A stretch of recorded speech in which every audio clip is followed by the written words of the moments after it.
एक हिंदी हॉरर कहानी है जो काफी वायरल हुई है और इसने वाकई बहुत से लोगों की नींद उड़ा दी है। पर कभी सोचा है आखिर इसमें ऐसा क्या है जो इसे इतना डरावना बनाता है? तो चलिए आज इसके नैरेटिव स्ट्रक्चर को मतलब इसकी बनावट को परत दर परत खोलकर देखते हैं और समझते हैं कि कैसे एक बिल्कुल साधारण सी शुरुआत डर और रहस्य की इतनी गहराइयों तक ले जाती है। ये जो लाइनें हैं ना, ये कहानी की आखिरी और शायद सबसे डरावनी लाइनें हैं। तो इन्हीं के साथ चलिए शुरू करते हैं और इस कहानी के उस पूरे ताने बाने को समझने की कोशिश करते हैं जो खास तौर पर डर पैदा करने के लिए ही बुना गया है। ठीक है, तो आज हम कहानी के सफर को इन 6 हिस्सों में बांटकर देखेंगे। शुरुआत होगी एक मॉडर्न अर्बन लेजेंड से, फिर हम जाएंगे एक अनसुलझे रहस्य तक और आखिर में देखेंगे कि इस कहानी से हमें असल में सीख क्या मिलती है। तो सबसे पहले कहानी की जो शुरुआत है वो बिल्कुल एक आधुनिक शहरी किंवदंती की तरह है। इसे जानबूझकर एक असली दुनिया की सेटिंग में रखा गया है ताकि जो डर है ना, वो और भी ज्यादा असली और भरोसेमंद लगे। जैसा कि हम देख सकते हैं ये कहानी एक बहुत पॉपुलर एनिमेटेड वीडियो से ली गई है और इसमें दावा ये किया गया है कि ये एक सच्ची घटना पर आधारित है और बस यही दावा शुरू से ही इसे एक अजीब सी, एक भयानक हकीकत का एहसास दे देता है। अब आते हैं दूसरे हिस्से पर। देखिए, हर अच्छी हॉरर कहानी की एक पहचान होती है। वो हमेशा एक नॉर्मल, एक खुशहाल दुनिया से शुरू होती है और ये कहानी भी बिल्कुल वैसी ही है। तो कहानी के केंद्र में है एक बिल्कुल आम सा परिवार। रवि जो एक मार्केटिंग मैनेजर हैं, अंजलि जो एक फ्रीलांस ग्राफिक डिजाइनर हैं और उनके 2 प्यारे बच्चे पीहू और चिंटू।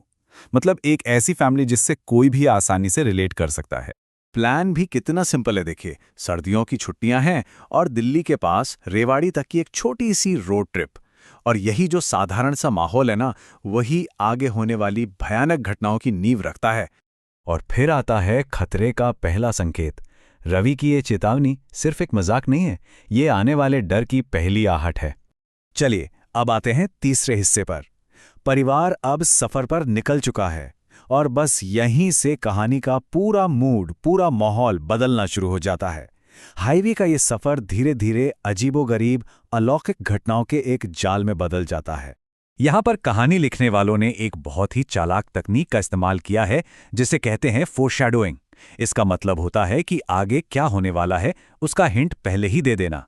जैसे नानी की वो पीपल के पेड़ वाली भूतिया कहानी, वो सिर्फ एक कहानी नहीं थी, वो एक चेतावनी थी, एक इशारा था कि आगे अंजलि के साथ क्या हो सकता है। अब जरा इस टाइमलाइन को देखिए। दोपहर 1 बजे सब ठीक था, आसमान साफ। शाम के 5 बजे टायर पंक्चर हो जाता है और काफी देर हो जाती है और 5:30 बजते बजते घना अंधेरा और कोहरा छा जाता है। देख रहे हैं कैसे वक्त के साथ सब कुछ बदल गया। दोपहर की सुरक्षा शाम के अंधेरे और एक अनजाने डर में तब्दील हो गई। सिर्फ एक टायर पंक्चर हुआ था, पर असल में उनकी किस्मत ही पंक्चर हो गई थी। और फिर डर का सिलसिला शुरू होता है, एक के बाद एक। पहले सड़क के बीच में एक अजीब बिना सीट वाली साइकिल दिखती है, फिर वही साइकिल किनारे पर दिख जाती है। फिर एक लंबा सा अमानवीय साया जो गंदा कंबल ओढ़े है सामने आता है और गायब हो जाता है। और उसके बाद कार की खिड़की पर अंदर से एक अजीब से हाथ का निशान। तनाव लगातार बढ़ता ही जाता है। और अब हम पहुंचते हैं कहानी के क्लाइमैक्स पर, चौथा खंड। ये वो पल है जहां अब तक का बनाया गया सारा डर, सारा तनाव एक साथ फट पड़ता है। रेडियो से वो बिगड़ी हुई आवाज आती है, इस कोहरे में कोई नहीं बचेगा। यह सिर्फ एक चेतावनी नहीं है, यह इस बात का ऐलान है कि अब हालात किसी के भी काबू से बाहर हैं। और तभी अंजलि को सामने से एक बड़े ट्रक की हेडलाइट्स तेजी से अपनी तरफ आती दिखती हैं। वो गाड़ी घुमाती है और एक पेड़ से टकरा जाती है। एक जोरदार टक्कर और सब कुछ एक पल में थम जाता है। ये भयानक सफर अचानक रुक जाता है। अब आते हैं 5वें हिस्से पर। टक्कर के बाद कहानी का पूरा मिजाज ही बदल जाता है। अब डर एक्शन का नहीं बल्कि कंफ्यूजन का है। हकीकत और यादों के बीच की जो लकीर है वो बिल्कुल धुंधली हो जाती है। और यहीं पर कहानी का असली रहस्य खुलता है।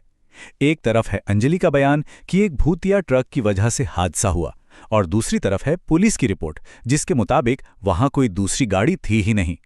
ये हॉरर की एक बहुत क्लासिक तकनीक है, जहां पीड़ित की बात पर कोई यकीन नहीं करता। तो सबसे बड़ा सवाल यही है, अगर वहां कोई दूसरी गाड़ी नहीं थी तो फिर अंजलि ने क्या देखा था? क्या वो सब सिर्फ उसके दिमाग का वहम था या उस हाईवे पर वाकई में कोई साया था? लेकिन रुकिए, कहानी यहां खत्म नहीं होती। अब हम आते हैं इसके आखिरी हिस्से पर, कहानी की सीख। यहां हम इसका असली मतलब समझेंगे और बनाने वालों की एक बहुत ही अनोखी टिप्पणी को भी देखेंगे। कहानी का पूरा सार शायद इसी एक लाइन में छिपा है कि कभी-कभी ये कोहरा सिर्फ पानी की बूंदें नहीं होता। ये उन राजों को छिपाने का एक पर्दा होता है जो हम इंसानों की समझ से बिल्कुल परे हैं। पर जैसा मैंने कहा, रहस्य सिर्फ कहानी में नहीं है। कहानी के बनाने वालों ने एक और चौंकाने वाला आंकड़ा सामने रखा है कि उनके 98% दर्शक सब्सक्राइब नहीं हैं।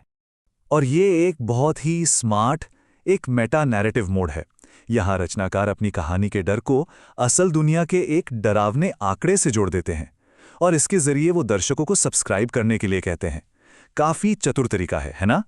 तो आखिर में ये कहानी हमें इसी सवाल के साथ छोड़ जाती है कि कोहरा क्या है? सिर्फ मौसम का एक रूप या फिर उन अनकहे राजों का पर्दा जिनके होने का हमें सिर्फ एहसास हो सकता है? ये कहानी हमें सोचने पर मजबूर करती है कि हमारी इस जानी पहचानी दुनिया के ठीक बाहर क्या मौजूद हो सकता है।